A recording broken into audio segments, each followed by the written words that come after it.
Hello everyone and welcome back to the videos. दोस्तों, हम लोगों ने एक डेली ऐसे सीरीज़ नाम से सीरीज़ शुरू की है जहां पर हम सारे engagement and quality control standards जो कि हमारे ऑडिटिंग के फील्ड से रिलेटेड है उनको डिटेल में पढ़ने वाले हैं वन बाय वन।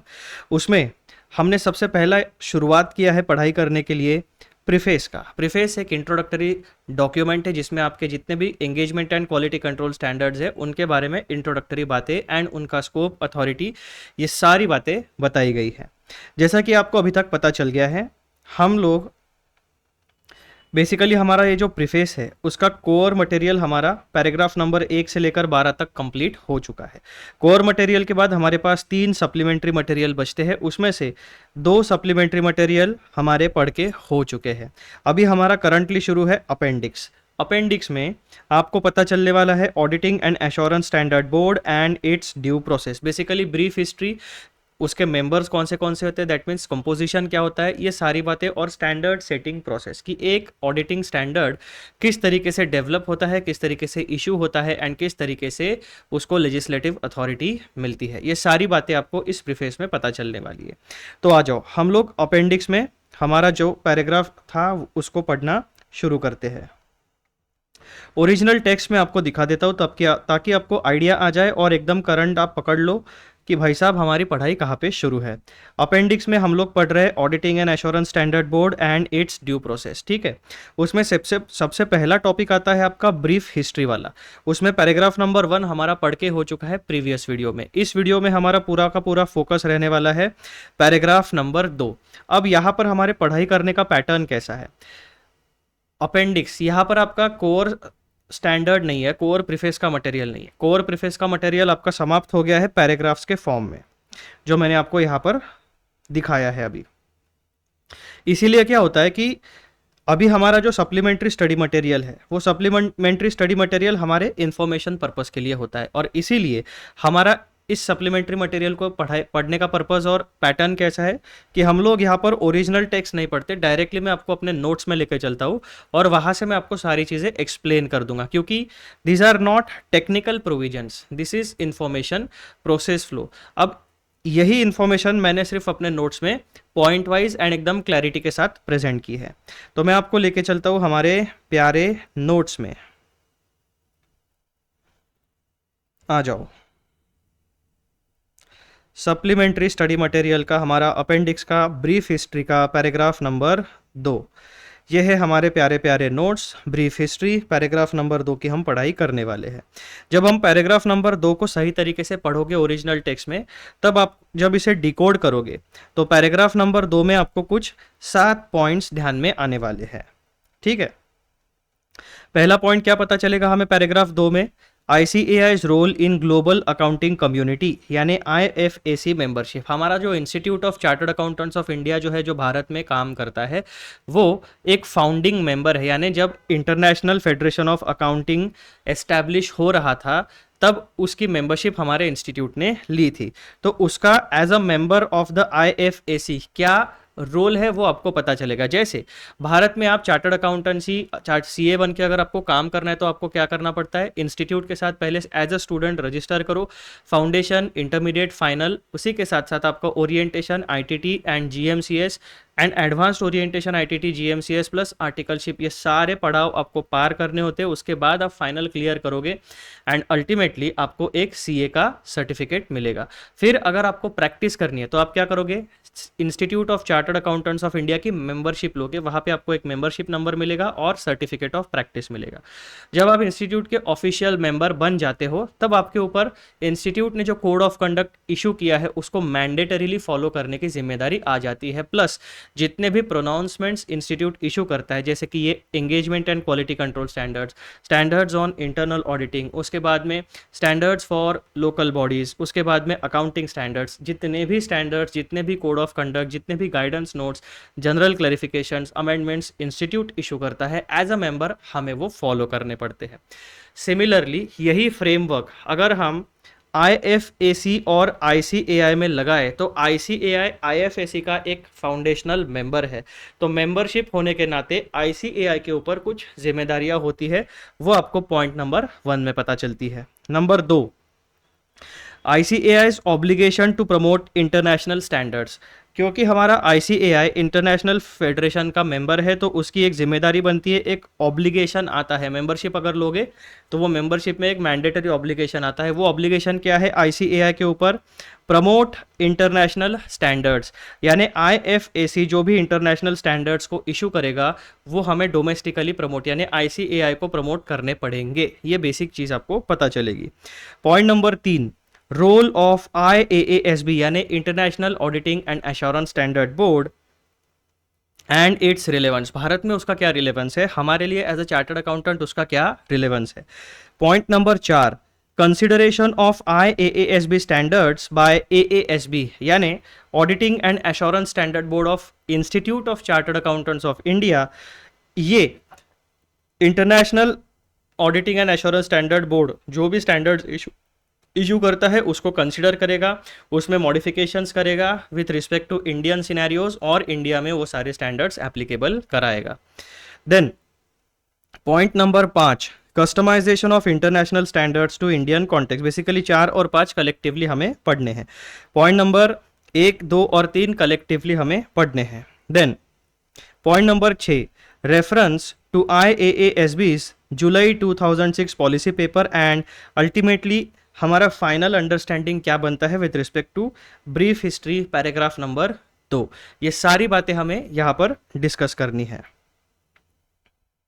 अपना कंसंट्रेशन पूरा यहाँ पर रखना क्योंकि इसमें बहुत ज़्यादा एक्सप्लेनेशन वाली यानी टेक्निकल प्रोविजंस नहीं है, फैक्ट्स है।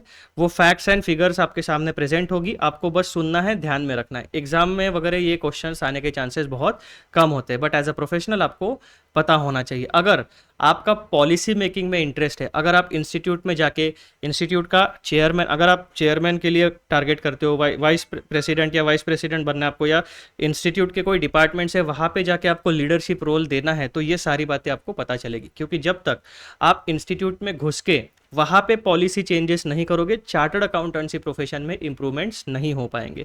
जहाँ पर भी पॉलिसी मेकिंग होता है, जहाँ पर भी डिसीजन मेकिंग होता है, वहीं पर हमें जाकर रूट कॉज को एड्रेस करना पड़ेगा, तब जाके हमारे जो चार्टर्ड अकाउंटेंसी प्रोफेशन में इंप्रूवमेंट की ज़रूरत है भारत में with respect to members, with respect to students, with respect to administration, तो वहाँ जाके ये सारी चीज़ें होने वाली है। एंड आई एम श्योर कि आप में से बहुत सारे स्टूडेंट्स जो है उनमें ये लीडरशिप क्वालिटी होती है, उनको ऐसा लगता है कि हमारा चार्टर्ड अकाउंटेंसी प्रोफेशन और सही तरीके से इम्प्रूव होना चाहिए। उसमें जितने भी एस्पेक्ट्स हैं, स्टूडेंट्स, मेंबर्स, एम्प्लॉयज़ यानी आईसीएआई का स्टाफ, प्लस जितना भी एजुकेशनल मटेरियल आईसीएआई प्रोवाइड करता है, जो भी सर्विसेज प्रोवाइड करता है, आईसीएआई के जितने भी प्लेटफॉर्म्स है वो सारे स्टेट ऑफ द आर्ट होने चाहिए। तो आपको ये सारी चीज़ें पता होना ज़रूरी है, तभी जाके आप वहाँ पर लीडरशिप रोल में खुद को एस्टैब्लिश करोगे और एस्टैब्लिश करने के बाद धीरे धीरे 1 बाय 1 पॉलिसी चेंजेस कर सकोगे। तो यहाँ पर जो डेटा हम पढ़ रहे हैं वो आपके एग्जामिनेशन पॉइंट ऑफ व्यू से उतना इंपॉर्टेंट ना हो, लेकिन ये रियल लाइफ सिनेरियो के हिसाब से इंपॉर्टेंट है ताकि पॉलिसी फ्रेमवर्क आपको समझ में आ जाए। लीडरशिप रोल के हिसाब से ये बहुत इंपॉर्टेंट है। आ जाओ पैराग्राफ नंबर 2 में क्या पता चलता है हमें, ICAI's role in global accounting community, that is IFAC membership. The Institute of Chartered Accountants of India, ICAI, was a founding member of the IFAC, International Federation of Accountants, a global body of accountancy organizations. IFAC promotes international cooperation, standard setting and capacity building in the accounting profession. यानी IFAC entirely globally जहाँ जितने भी countries है उन सारे countries में जो भी अकाउंटिंग प्रोफेशन होता है उन सारे लोगों को कलेक्टिवली बेस्ट प्रैक्टिसेस प्रोवाइड करने की कोशिश करता है। Point number 3, this status reflects ICAI's global engagement and commitment to international best practices. अब इसे एक और सही तरीके से समझने की अगर आप कोशिश करोगे तो as a nation Bharat United Nations का भी, यूएन का भी मेंबर है, as a nation Bharat BRICS का भी मेंबर है, as a nation Bharat global south को एड्रेस करता है, यानी अलग अलग प्लेटफॉर्म्स में हमारे कंट्री ने मेंबरशिप ली है। वहाँ पे हम जाते हैं, कभी एज अ गेस्ट जाते हैं, कभी एज अ मेंबर जाते हैं, कभी हम होस्ट करते हैं, जैसे G20 समिट भारत ने होस्ट की थी। तो सिमिलरली जो हमारा इंस्टीट्यूशन है, अगर हम एज अ नेशन हमारे भारत को एक एंटिटी मानते हैं, तो एज एन एंटिटी अलग अलग प्लेटफॉर्म्स में हमारी मेंबरशिप है, जैसे कि G20, BRICS, United Nations and Quad. तो ये हर एक प्लेटफॉर्म का, हर एक ऑर्गेनाइजेशन का ऑब्जेक्टिव अलग होता है। तो अगर हम उस ऑर्गेनाइजेशन के मेंबर बनते हैं तो उनके हिसाब से भी उनके ऑब्जेक्टिव्स भी हमें हमारे पॉलिसी फ्रेमवर्क्स में इंटीग्रेट करने पड़ते हैं। लेकिन जैसा कि हमने यहाँ पर देखा है कि ICAI as it is best practices को कॉपी पेस्ट नहीं करता है। हम क्या कहते हैं, ICAI पहले देखेगा भाई साहब कि इंडियन सिनेरियो क्या है, इंटरनेशनल बेस्ट प्रैक्टिसेस जो भी ऑर्गेनाइजेशन प्रोवाइड करती है वो हम देखेंगे, स्टडी करेंगे, हमारे हिसाब से उन बेस्ट प्रैक्टिसेस को कस्टमाइज करेंगे और फिर बाद में भारत में वो पॉलिसीज इशू होगी। तो सिमिलरली जब हम नेशनल पॉलिटिक्स की बात करते हैं तो सेम फ्रेमवर्क यूज होता है, और जब हम ICAI की बात करते हैं एज एन एंटिटी तो भी सेम फ्रेमवर्क यूज होता है। ICAI एक इंस्टीट्यूशनल एंटिटी है, वो एंटिटी अलग अलग प्लेटफॉर्म्स का मेंबर हो सकती है। जहां पर भी आप मेंबरशिप लोगे उन ऑर्गेनाइजेशन के सर्टन ऑब्जेक्टिव्स, विजन, मिशन आपको फुलफिल करने पड़ेंगे, लेकिन हम एज इट इज़ उसको कॉपी पेस्ट नहीं करेंगे, हम कस्टमाइज करेंगे, हम हमारे सिनेरियो के हिसाब से उनको एडिशन करेंगे, डिलीशन करेंगे, अडॉप्ट करेंगे। ठीक है, ये बेसिक चीज़ें होती है। तो दिस स्टेटस यानी membership of IFAC reflects ICAI's global engagement and commitment to international best practices. Point number 2 में हमें क्या पता चलता है, ICAI's obligation to promote international standard. अब मेंबरशिप लिए तो एक जिम्मेदारी भी आती है, दैट मीन्स एक ऑब्लिगेशन आता है। वो ऑब्लिगेशन क्या है, being a member of the IFAC comes with responsibilities. पहला, ICAI must promote and spread awareness of the standards issued by IAASB, which is the auditing standards arm of IFAC। जैसे हमारा institute of chartered accountants of India है, institute of chartered accountants of India का एक arm है, एक limb है, एक department है, उसका नाम है auditing and assurance standards board. Auditing and assurance standard board engagement and quality controls को डेवलप करता है, engagement and quality control standards को डेवलप करता है, उन्हें पब्लिक ओपिनियन के लिए इशू करता है, ड्राफ्ट इशू करता है, एंड देन फाइनलाइज करके फाइनल स्टैंडर्ड को इशू करता है, उसे एप्लीकेबल कराता है। उसी तरीके से इंस्टीट्यूट भी IFAC के जितने भी स्टैंडर्ड्स है उनको कस्टमाइज करके उनका प्रमोशन करने की जिम्मेदारी आती है। Then point number 2, the goal is to help achieve global harmonization in audit practices. अब ये ग्लोबल ऑर्गेनाइजेशंस की ज़रूरत क्यों पड़ती है, तो जो बहुत पैसे वाले लोग हैं, जिनके पास बहुत सारे पैसे हैं, for example banking institutions, non banking financial institutions, fund managers और एंजल इन्वेस्टर्स, यानी जो बेसिकली प्राइवेट इन्वेस्टर्स होते हैं, वेंचर कैपिटलिस्ट होते हैं, वो लोग, इनके पास एक बहुत बड़ा फंड होता है। अब उन्हें क्या चाहिए होता है, उन्हें ट्रांसपेरेंसी चाहिए होती है, consistency, efficiency, effectiveness and timely manner में उन्हें प्रॉफिट मेकिंग चाहिए होता है। तो वो क्या करते हैं, ट्रस्टवर्दी पीपल हर देश में जाके ढूंढते हैं, मार्केट का एनालिसिस करते हैं। मार्केट का एनालिसिस करते हैं, पहले तो देखते हैं कि भाई साहब इस कंट्री की, इस रीजन की, इस सिटी की पॉपुलेशन किस तरीके की है, यंग पॉपुलेशन है या मिडिल एज पॉपुलेशन है या ओल्ड एज पॉपुलेशन है, उस हिसाब से देखेंगे कि मार्केट का कंजम्पशन कैसे होगा, फिर डिसाइड होगा कि कौन से कितना पैसा इन्वेस्ट करना है, कौन से मैन्युफैक्चरिंग सेक्टर में करना है, एग्रीकल्चरल सेक्टर में करना है या फिर सर्विस इंडस्ट्री में। तो ये पूरा का पूरा सेटअप रहता है, उसके हिसाब से डिसीजन मेकिंग फाइनल होता है। तो दोस्तों यहाँ पर हम जो करते हैं, the goal is to help achieve harmonization of audit practices. तो बेसिकली ये जो इन्वेस्टर्स होते हैं ये केवल एक कंट्री में पैसा इन्वेस्ट नहीं करते। जब हम केवल एक ही कंट्री में पैसा इन्वेस्ट करने वाले हैं तो हमें कोई चिंता नहीं है, उसी कंट्री के फ्रेमवर्क के हिसाब से हम काम करेंगे। लेकिन जब हम मल्टीनेशनल कंट्रीज यानी मल्टीनेशनल कंपनी बन के अलग अलग देशों में, अलग अलग बिजनेसेस में, अलग अलग सेक्टर्स में पैसा इन्वेस्ट करते हैं, तो हमारे लिए जो एज ए इन्वेस्टर मुझे क्या चाहिए होगा, मुझे एक कॉमन फ्रेमवर्क चाहिए कि भाई साहब मुझे 10 कंट्री के फ्रेमवर्क्स पढ़ने का, उसको अंडरस्टैंड करने का इतना मेरे पास दिमाग भी नहीं है, मेरे पास टाइम भी नहीं है, मेरे पास उतने रिसोर्सेज भी नहीं है। तो मैं क्या करूँगा, सिंगल फ्रेमवर्क बनाऊंगा और कोशिश करूँगा कि इस सिंगल फ्रेमवर्क को सारी कंट्रीज फॉलो करें। अब ये जो सिंगल फ्रेमवर्क है, ये सिंगल फ्रेमवर्क को सारी कंट्री तभी फॉलो करेंगे जब वो ग्लोबली रिकॉग्नाइज्ड हो एंड ये एस्टैब्लिश हो कि ये ग्लोबल बेस्ट प्रैक्टिसेस है। तो इसीलिए इंटरनेशनल फेडरेशन ऑफ अकाउंटेंट्स जैसे बॉडीज को बनाया जाता है ताकि जो कंट्रीज है वो कॉमन प्लेटफॉर्म को फॉलो करे, कॉमन स्टैंडर्ड्स को फॉलो करे और इन्वेस्टर्स यानी बेसिकली जो रिपोर्टिंग का काम होता है वो आसान हो जाए। तो ये उसके पीछे का पूरा सिनेरियो होता है। ICAI must contribute to implementation and dissemination of international standards in India। तो एक जिम्मेदारी ICAI के ऊपर ये भी है, जितने काम करता है उसमें एक जिम्मेदारी ये भी है कि भाई साहब आप IFSC बेस्ट प्रैक्टिसेस जो है वो इंडिया में प्रमोशन उन चीज़ों का करो। Then point number 3, role of IAASB and its relevance for us, यानी भारत में IAASB का रिलेवेंस क्या है, international auditing assurance standard board का रिलेवेंस क्या है। Embedded insight, though not directly defined in the paragraph, understanding IAASB is essential. IAASB, that is International Auditing and Assurance Standard Board, sets international standards on auditing and related engagement standards, promotes high quality auditing, ethical practices and public confidence। तो IFSC क्या करता है भाई साहब, जितने भी international standards on auditing है, जैसे हमारे देश में भारत में engagement and quality control standards है, उसमें 5 प्रकार के स्टैंडर्ड्स आते हैं।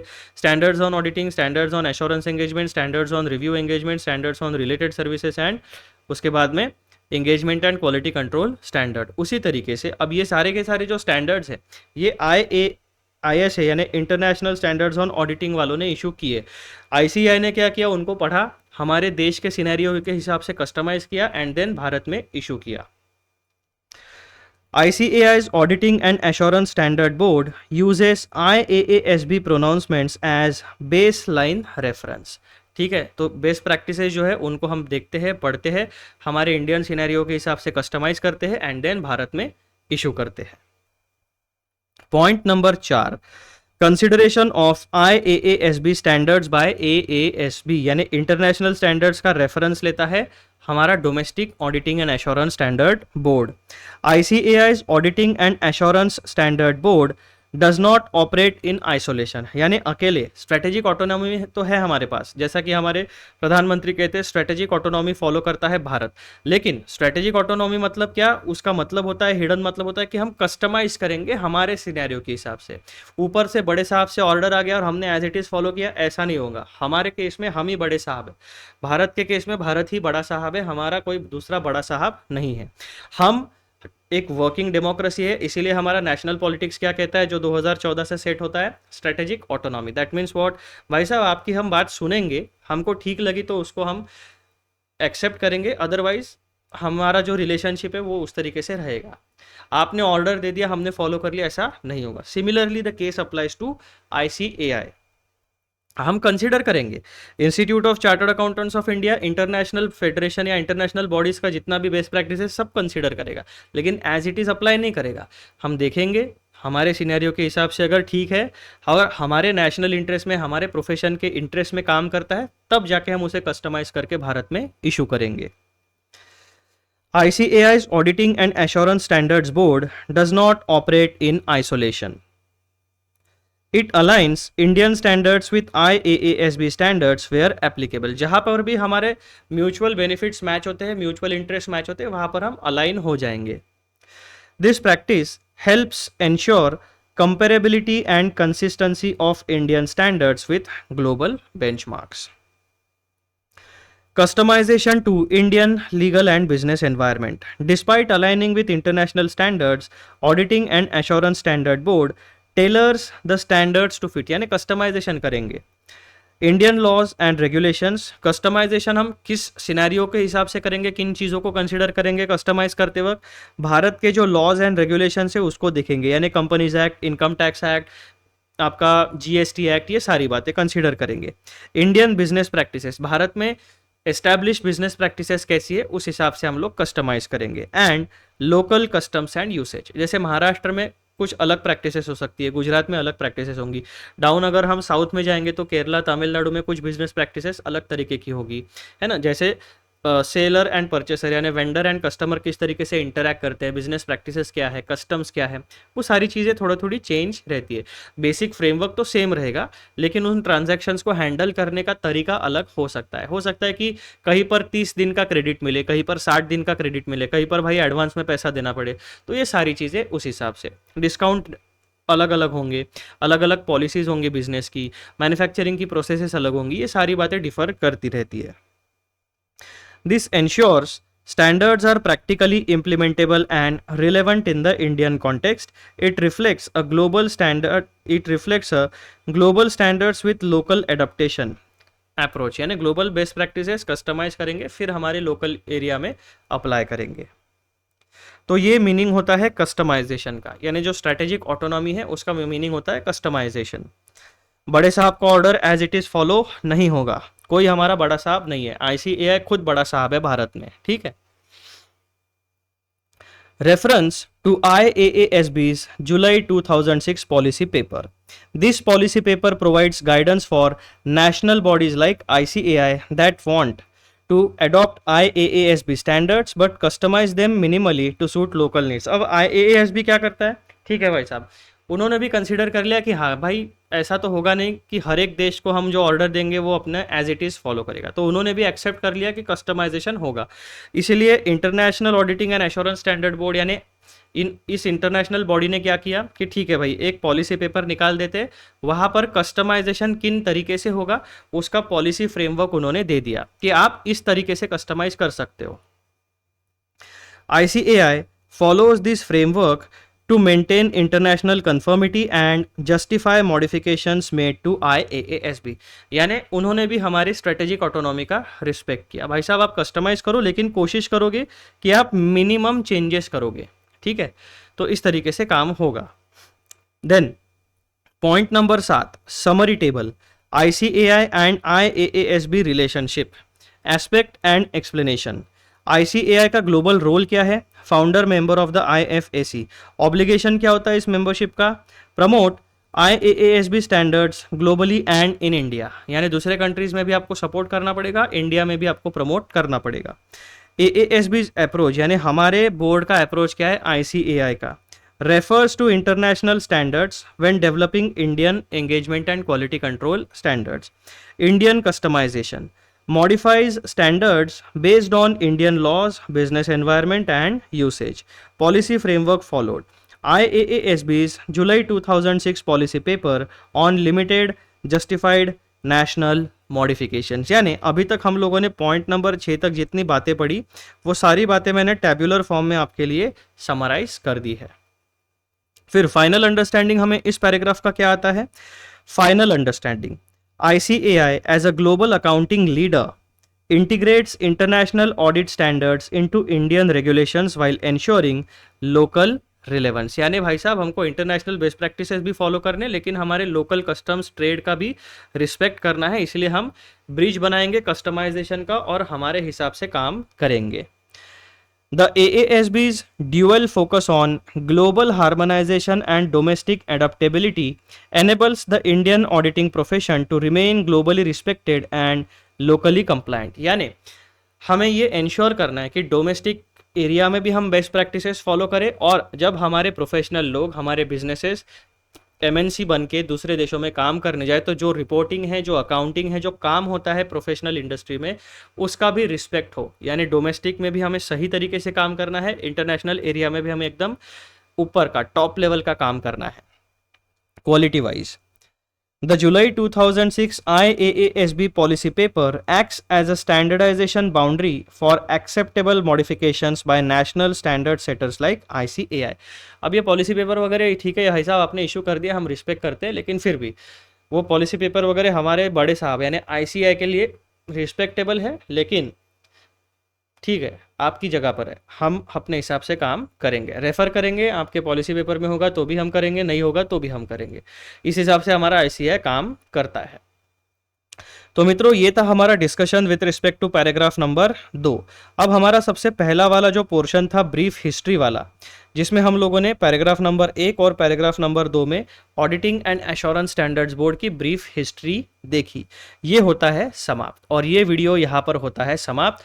आने वाले वीडियो में हम लोग पढ़ने वाले हैं इसके बाद का टॉपिक, वो क्या होने वाला है हमारा objectives and functions of the auditing and assurance standard board. अब यहाँ पर क्या टर्मिनोलॉजी यूज होती है? Auditing and assurance standard board, यानी हम कंप्लीटली ICAI के बारे में बात करने वाले हैं. तो मिलते हैं अगले वीडियो में, तब तक के लिए bye bye, take care and channel को सब्सक्राइब करिए, वीडियोस को लाइक करिए एंड शेयर ज़रूर करिए.